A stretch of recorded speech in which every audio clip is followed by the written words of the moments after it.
원하는 것을 이루게 해주는 미라클 맵이라는 것이 있습니다. 그리고 미라클 맵을 만드는 7단계 공식이 있는데요.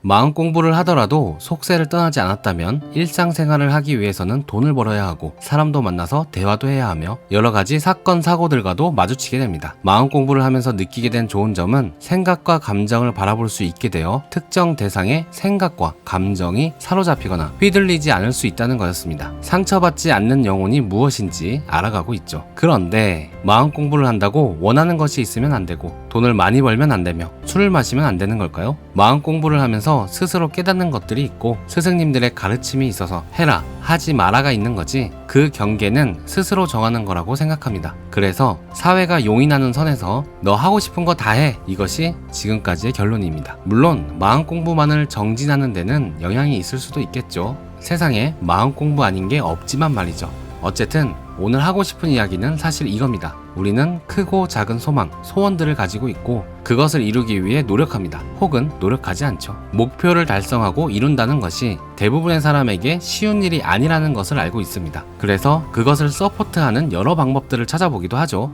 그 중에 잠재의식의 이미지로 지도를 만들어서 무의식 중에도 나아가게 만드는 방법이 있습니다. 이것을 미라클 맵이라고 부르고 줄여서 미맵이라고도 하죠. 엄남미 작가님의 미라클 맵이라는 책에 나온 내용을 보면 자세한 내용이 나와 있는데요. 요약해서 살펴볼게요. 미라클 맵을 만드는 7단계 공식이 있습니다. 먼저 1. 미라클 맵 공간입니다. 이것은 원하는 것이 이루어진 모습을 언제 어디서나 상상할 수 있도록 들고 다닐 수 있는 이미지 책을 만드는 겁니다. 그리고 모든 이미지 상단에 10자 이내로 된 소원을 이루어주는 말을 주문처럼 적어둘 수 있도록 하는 거죠. 미라클 맵을 반복적으로 상기시킬 시각적인 책을 만드는 겁니다. 2. 미라클 맵 영역은 미라클 맵 책을 만들 때 소원의 카테고리별로 견출지 등으로 영역을 나누는 겁니다. 예를 들면 건강, 재테크, 인간관계, 여행 등으로 나눌 수 있겠죠. 우리 삶의 가장 중요한 영역들을 정해서 나누면 됩니다. 3. 미라클 맵 제목입니다. 미라클 맵의 제목을 정하는 건데요. 10자 이내로 정하시면 됩니다. 보물지도의 작가 모치즈키 도시타카는 미라클 맵의 제목을 베스트 작가 보물지도라고 정했고 부의 법칙을 쓴 캐서린 폰더도 경제적으로 풍요로운 자라고 제목을 정했습니다. 에밀 쿠에는 많은 환자들에게 나는 좋아지고 있다 라는 자기 암시를 시켰었죠. 암기하기 쉽고 떠올리기 쉬운 제목일수록 좋습니다. 그리고 부정어가 들어가지 않게 하는 것이 좋은데요. 예를 들어 아프지 않기를, 가난하지 않기를 같은 부정어가 들어가지 않도록 해야 합니다. 지금 자신의 꿈을 이룬 모습을 10자 이내로 적어보세요. 4. 미라클 맵 이미지입니다. 미라클 맵 책을 만들고 카테고리를 나누고 각 미라클 맵별로 제목을 정했었죠. 그 제목에 어울리는 이미지, 그림을 찾아서 붙이는 겁니다. 정해진 형식은 없습니다. 자유롭게 만드시면 돼요. 책뿐만 아니라 잘 보이는 어디든 붙여 놓으셔도 됩니다. 난 아무것도 못해 같은 부정적인 생각이 올라온다면 지금 소원 10가지를 적어보세요. 그리고 미라클 맵을 만들어 봅시다. 5. 미라클 맵 기한입니다. 구체적으로 언제까지 이루어졌으면 좋겠다는 마감 시간을 정하는 것이 더 효과적인데요. 그렇게 기한을 정해놓으면 할 수 있는 최소한의 행동을 시작할 수 있다고 합니다. 소원을 이루는 기한을 너무 길게 잡는 것도 좋지 않은데 책에서는 우선 100일 정도로 미라클 맵을 만드는 것을 추천하고 있습니다. 처음부터 너무 큰 목표를 잡지 말고 작은 목표들의 성공 경험을 쌓을수록 점차 큰 목표도 쉽게 이룰 수 있다고 합니다. 6. 미라클 맵 긍정문입니다. 우리는 하루에도 수만 가지 생각을 하기 때문에 미라클 맵을 가지고 있지 않다면 그 수만 가지 생각들에 매몰되어 자신이 진정으로 원하는 것이 무엇인지 모르고 살 수 있습니다. 따라서 미라클 맵이 이루어졌을 때의 기분을 자주 소리내어 말하든 조용히 속으로 읊든 혹은 말을 종이에 글로 쓰거나 타인에게 표현하는 것이 좋습니다. 현재 기분 좋은 의식 상태를 유지하면서 이루고자 하는 꿈의 방향으로 생각해야 합니다. 7. 미라클 맵 트레이닝입니다. 다음 질문에 일시 정지하시고 답해보세요. 나는 무엇을 하고 싶은가?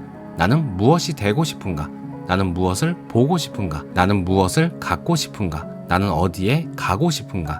나는 무엇을 나누고 싶은가? 이 질문에 대한 답이 확실한 사람들은 미라클 맵이 필요가 없습니다. 자신이 간절히 원하는 것을 알고 있기에 성취할 가능성이 높거나 이미 성취했을 겁니다. 아니라면 정확하고 구체적으로 원해야 합니다. 예를 들어 자동차라면 어느 차종으로 할 것인지, 스타일은 어떤 것이고 색은 어떤 것인지 말이죠. 이렇게 미라클 맵을 만드는 7가지 단계를 살펴보았는데요. 제 생각은 이렇습니다. 그동안 포기했던 우리의 소원 사례들을 돌아보면 시작도 못하고 끝낸 것도 있고 시작했지만 유지 못하고 끝낸 것도 있습니다. 왜 그럴까요? 온갖 핑계와 이유들이 따라붙습니다. 그러면서 소원이 무거워지는 거죠. 그러다가 놓아버리면 편하다는 것을 알기 때문에 어느 순간 놓아버립니다. 그리고 원하는 것과 우리와의 거리가 점점 벌어지게 되죠. 미라클 맵은 소원을 이루기 위해 집중해야 할 일들에 집중할 수 있도록 도와주는 역할을 합니다. 온갖 핑계와 이유들을 정화시켜주는 거죠. 그리고 오롯이 소원에 집중하여 잠재의식에서부터 도움을 받을 수 있도록 도와줍니다. 무언가를 이루기 위한 서포트 도구로서 미라클 맵을 사용하시면 좋지만 아무것도 하지 않으면서 알고 있는 것만으로 무언가가 이루어질 거라고 생각하신다면 변화를 기대하기는 힘드실 수도 있습니다. 오늘 내용은 여기까지입니다.